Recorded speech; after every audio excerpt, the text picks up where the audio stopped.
Just 44% of Republicans say that they are watching the hearings, despite major bombshell revelations. A majority of those watching, 80%, are Democrats, according to the NPR Marist poll. When asked whether Donald Trump should be criminally charged, 87% of Republicans said no, while nearly as many Democrats say that he should be. Here's how some voters in Luzerne County, Pennsylvania, a swing district that Trump flipped in 2016, reacted to the hearings. Speaking to NBC's Gary Grumbach. I think they're going a little overboard. Do you want to see Donald Trump run again in 2024? Oh, most definitely. I really don't believe that Trump was behind it only because he's a peaceful person, he's a peaceful man. Have you been following the hearings at all? Yes, I don't find that they're doing anything. They just keep repeating the same thing.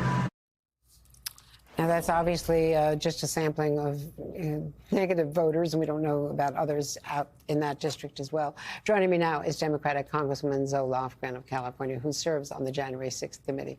Congresswoman, thank you so much for being with us. So I know that most of their witnesses, most of those presented, were Republicans, and perhaps you are swaying independent voters. What about the hardcore Trump base? Aren't they critical to preventing him from running, not only running again, but getting the nomination again? In the end, I mean, Republican voters are going to do what they think is best. They have that right. Our job as a committee, our assignment from the House, is to find the truth and to lay it out completely. The day and the events leading up to the day, and then make recommendations for potential legislative changes that could make us safer. I think it's abundantly clear, if you look at the evidence, that the former president assembled the mob and knew they were armed and sent them to the Capitol. He also wanted to lead them to the Capitol and wasn't able to do so. This plot began well before January. In fact, the former president, said on numerous occasions that there would be voter fraud before the election was ever held, even though there was no voter fraud. That has been abundantly proven by Republicans. You're right. With narrow exceptions, I think almost all the witnesses have been Republicans who voted for Trump. And let me ask you about the Secret Service, because it seems clear that the Inspector General at Homeland certainly does not have those personal phones, according to all of the indications. He looked at the official phones, did not find any texts from January 5th or 6th. Are you going to try to get a hold, subpoena, if you will, those personal phones from those Secret Service members? Well, we have a lot of questions about this whole Secret Service issue. First, the Secret Service was instructed on January 16th by the chairman of 4 committees of the House with jurisdiction to retain all records.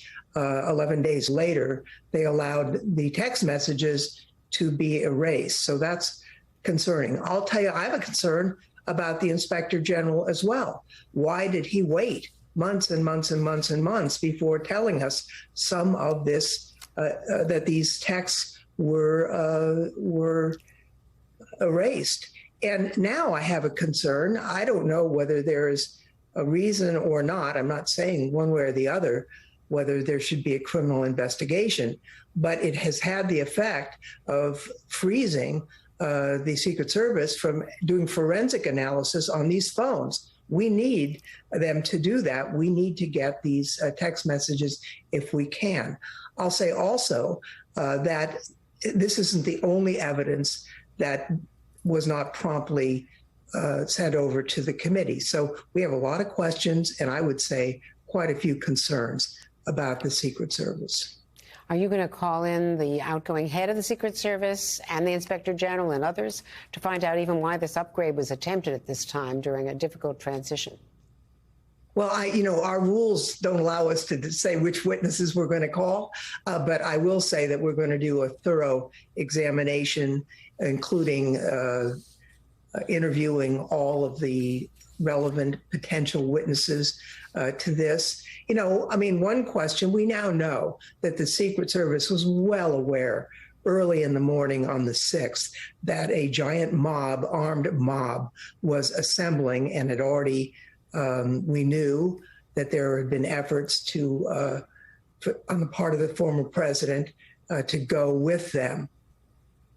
Even knowing that, a rather small detail was sent with the vice president off to the Capitol, knowing that tens of thousands of armed individuals were going to be there shortly. How did that happen?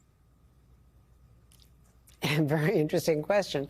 How likely is it that Ginny Thomas is going to show up for questioning voluntarily? Well, she made a public statement that she wanted to come in and to talk to us, and we would like to talk to her. Her communications with Professor Eastman are of particular interest to us, and so we hope that she will do what she said she would do. If it's necessary to issue a subpoena, that's certainly something we would consider doing.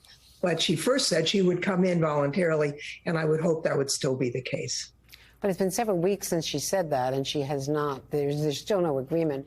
So as the vice chair said over the weekend, as Liz Cheney said, are you contemplating subpoenaing the wife of a Supreme Court justice? Well, this has nothing to do with the Supreme Court justice. This has to do with Ms. Ginny Thomas and the actions that she took. And if we are required to subpoena her, that I'm sure that's something we would consider. I would hope that she would come in. How many other loose ends do you feel that you have to wrap up in September? Are more witnesses coming forward? You know, yes. Has the logjam been broken, as has been suggested? There's more information coming in. There are more individuals coming in. Obviously, we want, under the resolution that created the committee, there are two things, an interim report and a final report. Likely in the fall, it will be an interim report because the minute you issue a final report, the committee is dissolved. And there are still people coming forward that we may want to give them that opportunity to do it. But we hope to have this, a fulsome report for the American people this fall. That's our intention. Congresswoman Zoe Lofgren of California, thanks so very much.